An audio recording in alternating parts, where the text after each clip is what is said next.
Welcome to your second day on experiments. So today you're going to learn about being able to describe a completely randomized design for an experiment and explain why randomized assignment is an important element of an experimental design. So today we're going to focus on how to experiment well. So the remedy for confounding is to perform a comparative experiment in which some units receive one treatment and similar units receive another treatment. Most well-designed experiments compare two or more of the treatments.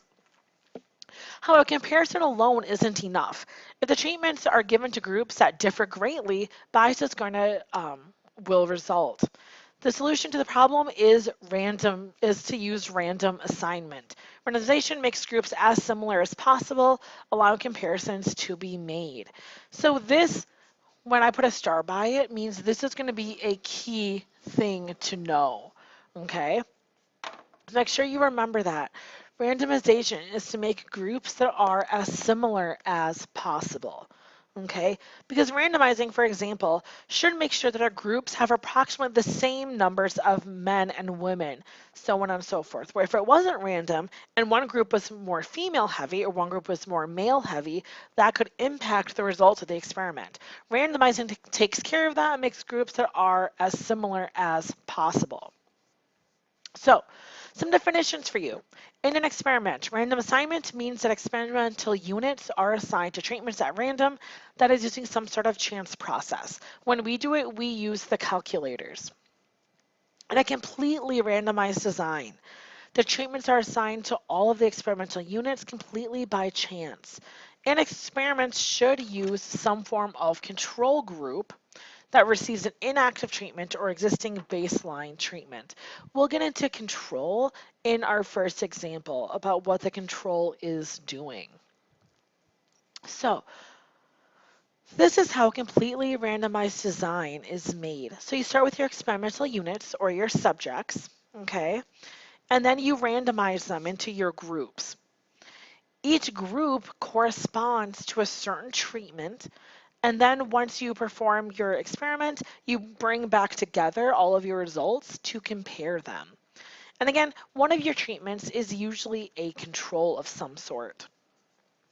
So on the AP test, I recommend, it usually helps you to set up a diagram like this, but you do need to describe it as well. You can't just put up this diagram and expect full credit. You have to explain what are your experimental units, how are you randomizing, all of those kind of things. So just the picture will not be enough, but it's a good starting point for you to understand what you're doing. Okay, so let's take a look at our first one, okay? So music students often don't evaluate their own performances accurately. Can small group discussions help? The subjects were 29 students preparing for the end of the year, the end of the semester performance that is an important part of their grade. So we want to assign 15 students to the treatment. Videotape themselves practicing, ask another student to evaluate it, and then have students discuss the tape in a small group with other students. The remaining 14 students are the control group, which watch and evaluate their tapes alone.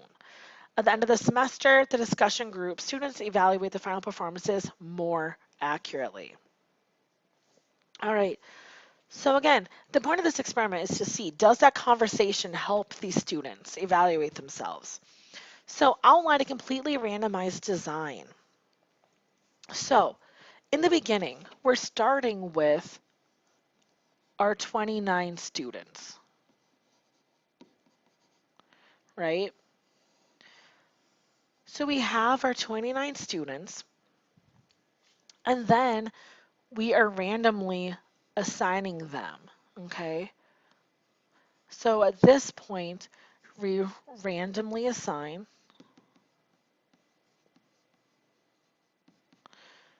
into one of the two groups, right? So group one, which is 15 of the kids, are in that one. A second group where there are 14 kids. Okay, so we randomly assign them to one of those two groups, and instead put 15 in one group, 14 in the other. Now, what does this one mean? Well, that first group, that is going to be with small group discussion. Okay, so that group, the treatment, is going to be they get that small group discussion piece. This group is the control, so they analyze theirs alone. Okay, they only look at their own, they self-assess alone their data. And then we're going to bring them back together and we are going to compare their results at the end of the semester for that project. Okay, so again, I think that diagram is very, very helpful to see what's going on. I'm starting with the 29 kids. I'm randomly assigning them to group 1 or group 2. Then I discuss what is that treatment that they are receiving. And then in the end, we are going to compare their final projects. Okay. Now, the key here is you still have to describe what is happening, okay? So in this instance, you have to describe what that randomization process looks like.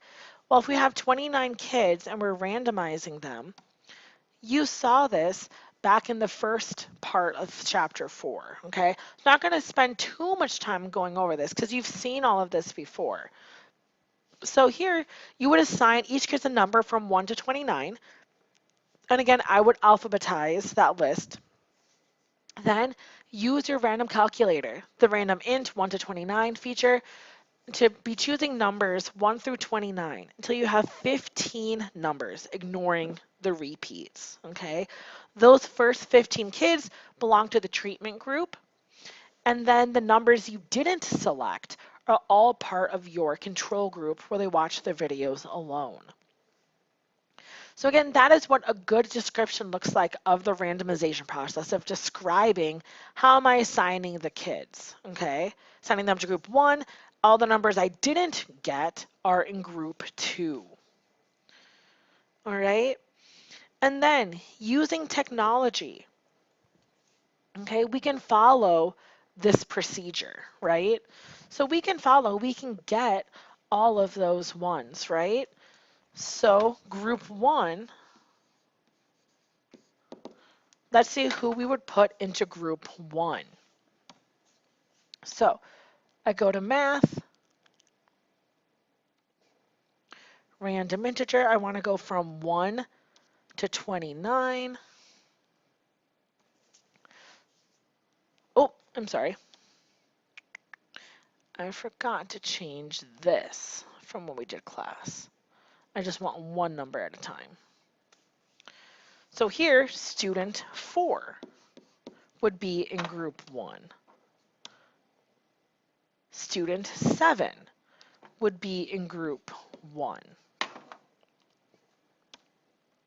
Student 25 would be in group 1. Student 11 would be in group 1. Student 18 would be in group 1.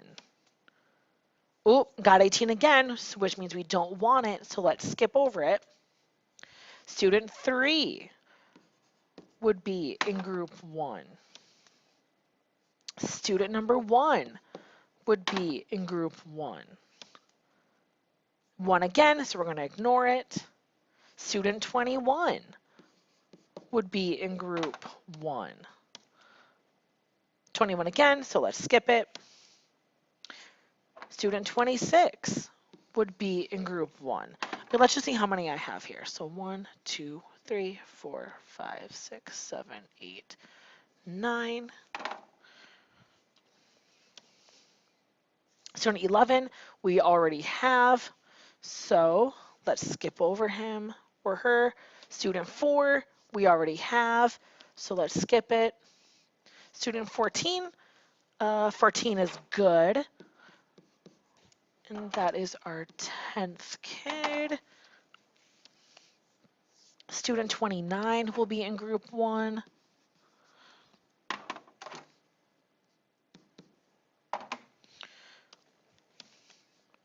Student 21 we already have, so we're going to skip it.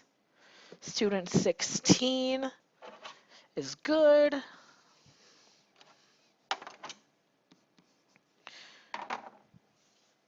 And student 19, is that one good?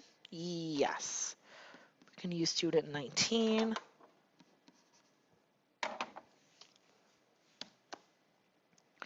Student 27. And then we just need one more. Student 20.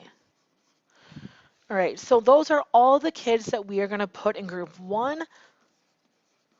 Group 2, you would list out everyone that's not in that one.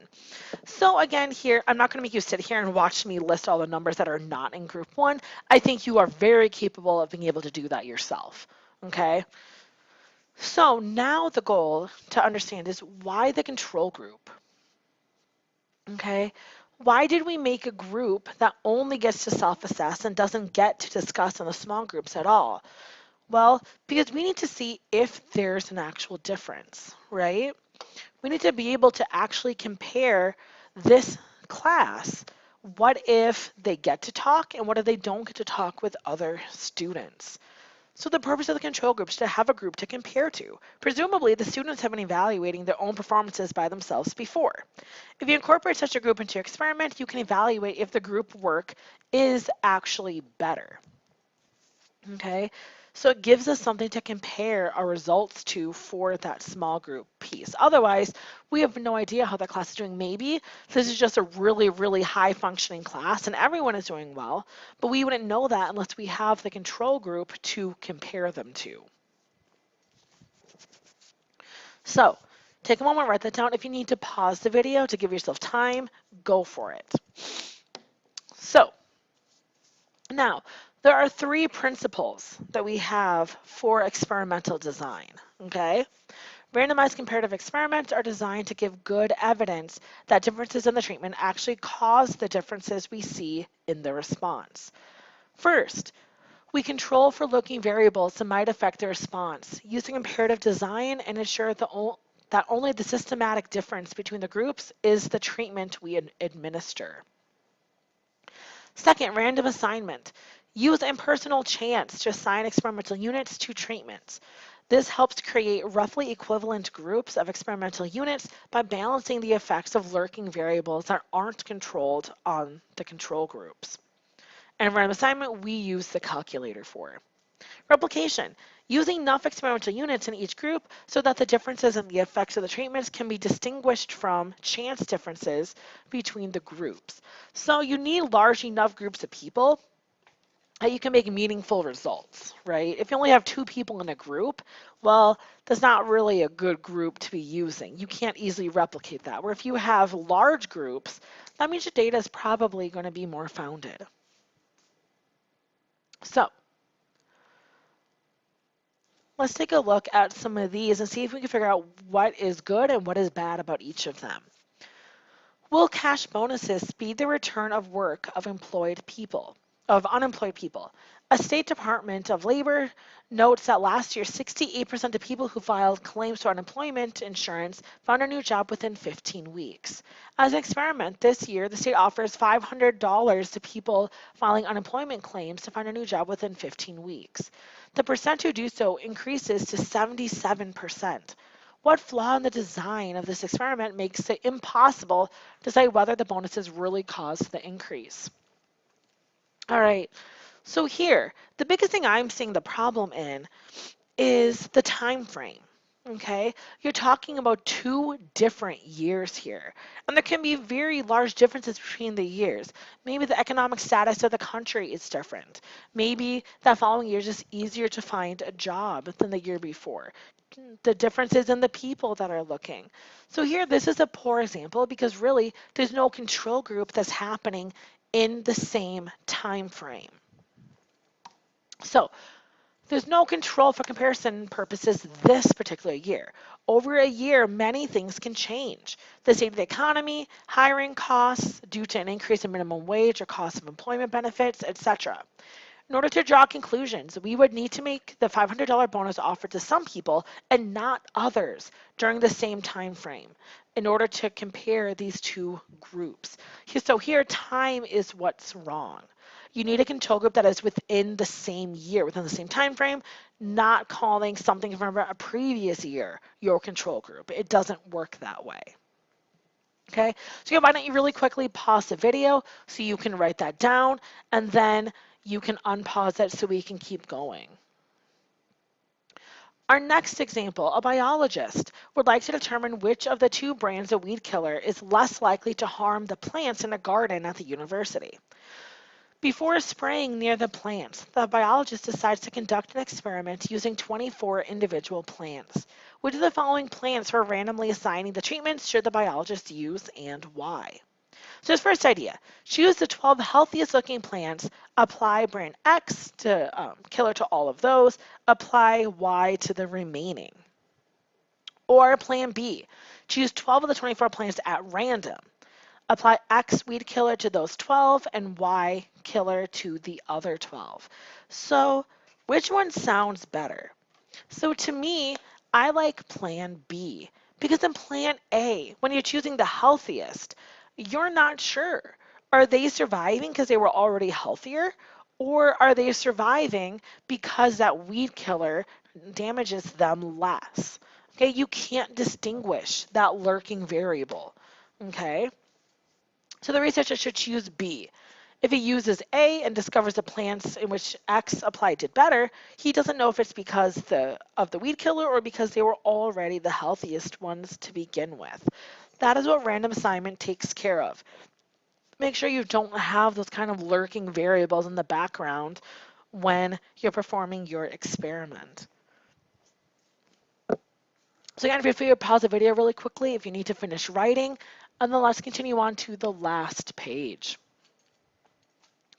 Elementary schools in rural India are usually small with a single teacher. The teachers often fail to show up for work. Here's an idea for improving attendance. Give the teacher a digital camera with a tamper-proof time and date stamp and ask the student to take a photo of the teacher and the class at the beginning and the end of the day. Offer the teacher better pay for good attendance, verified by these photos. Will this work? Researchers obtained permission to use 120 rural schools in Rajasthan for an experiment to find out. So, it would not be a good idea to offer better pay for good attendance to the teachers at all 120 schools and then compare them to last year's attendance. All right, now that's very similar to what we just talked about in the unemployment example. Comparing two different years, you're not catching some of the lurking variables. Maybe weather was an issue, something like that. You don't know. So you cannot use a control group from a different year. Okay? There's variables across time that you're not going to be taking into account. So how would we set this up then? Well, to set this up, we want to randomly split these schools in half. Randomly select 60 of them to give the enticement of better pay, 60 of them to not give better pay, and then at the end, compare the attendance of these teachers if it actually helped them increase. But the thing is, your control group has to be within the same year as your treatment group. Okay, you cannot use from different time frames. That will not lead to good results. All right, so quickly finish writing that down, and then that is actually the end of our notes already. So thank you for watching. So after this, please look up your assignment and you can see the practice work that you can do that corresponds with these notes.